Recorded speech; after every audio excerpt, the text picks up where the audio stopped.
Hello everyone, welcome back to another video. और आज की इस वीडियो में हम एक buy and hold type of stock के बारे में बात करेंगे।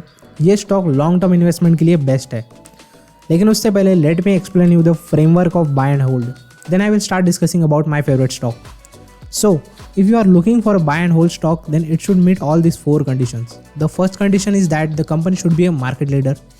Second key thing is that there should be no red flags. Now what is the meaning of red flags?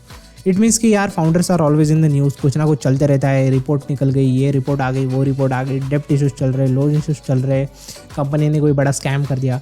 जैसा कि रिसेंटली हमने डिलॉयट की रिपोर्ट में देखा, अदानी अभी काफ़ी चर्चा में चल रहा है, अदानी के ऊपर काफ़ी स्कैम्स के आरोप लग चुके हैं। सो इस तरह के इश्यूज़ किसी भी कंपनी के ऊपर नहीं होने चाहिए। A sign of a good company और a buy and forget type of company is that it has the ability to generate consistently at least 15 to 20% of compounded profit every year. Now, there will be a phase when the stock is not much moving up despite of generating profits. But please note that the company that consistently generates profits, one day or the other day, give it like 2 to 3 years of time span, it will definitely reflect in the stock price. So this is a very, very important point. Third key thing is that the company should have a massive TAM. Now what is the meaning of TAM? TAM means total addressable market. इसका मतलब कि company का business segment और company का market क्या है, company के customers कहाँ से आ रहे हैं, from where the company is getting is sales and etcetera etcetera. Fourth and finally, and this is the point that most of the people miss, that you can buy a great company, but if you are buying it at a crazy valuation, there are chances that you are not going to make good money on it. And see, if you are buying it at a very rich valuation and if a correction comes, then you might not have the stomach to hold that stock anymore. So please note this point, it is very, very important that whenever you are buying a company, it should happen कि आपको short या mid term में वो company थोड़ा बहुत profit दे दे। So this helps you to build confidence in the market, ताकि आगे चल के अगर स्टॉक 10 से 15% का करेक्शन दिखाता है, then you should be able to hold the stock. So these are the 4 important points that you should remember whenever you are trying to find a buy and hold type of stock. तो जिस stock के बारे में हम बात करेंगे वो है HDFC बैंक। तो सबसे पहले वो 4 पॉइंट्स एक बार रिवाइज कर लेते हैं जिसके बारे में हमने अभी अभी डिस्कस किया।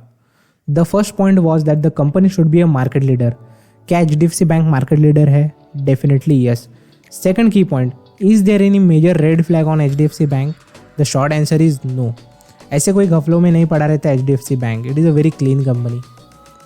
Third key point, does the company have a massive TAM? The answer is 100% yes. Now where this TAM will come from?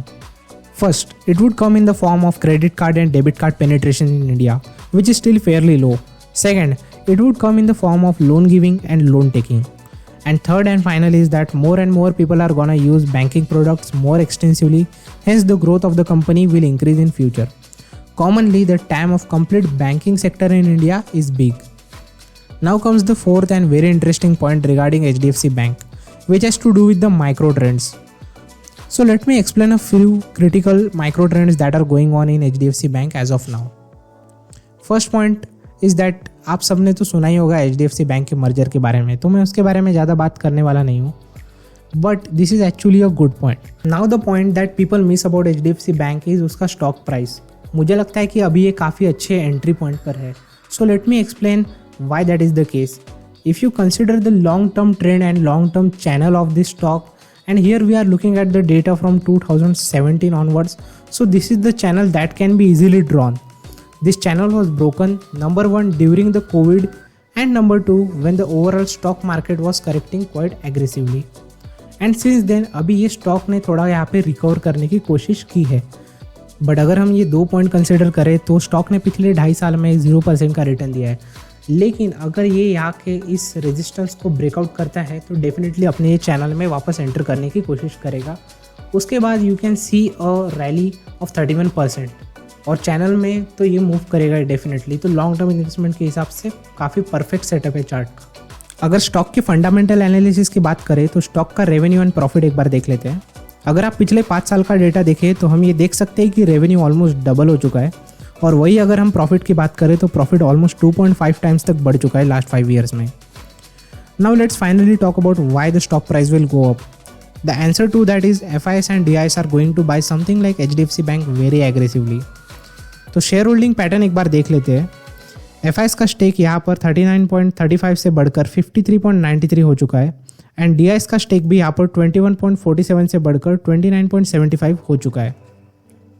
इसके बाद अगर हम पी रेशो की बात करें तो स्टॉक का ऑल टाइम हाई पी 46 था, जो कि काफ़ी करेक्ट हो चुका है एंड करंटली अभी स्टॉक का पी 18.5 है। सो देयर आर चांसेस कि स्टॉक में पी एक्सपांशन होगा अपवर्ड डायरेक्शन में और उसी के साथ साथ स्टॉक का प्राइस भी इंक्रीज करेगा। तो ये था आज का वो इम्पोर्टेंट स्टॉक। इसके बारे में आपका क्या ओपिनियन है मुझे कमेंट सेक्शन में ज़रूर बताएं। और अगर आपको वीडियो अच्छा लगा तो वीडियो को प्लीज़ लाइक कीजिए, चैनल को सब्सक्राइब कीजिए एंड नोटिफिकेशन बेल दबाना मत भूलना। Until then see you next time.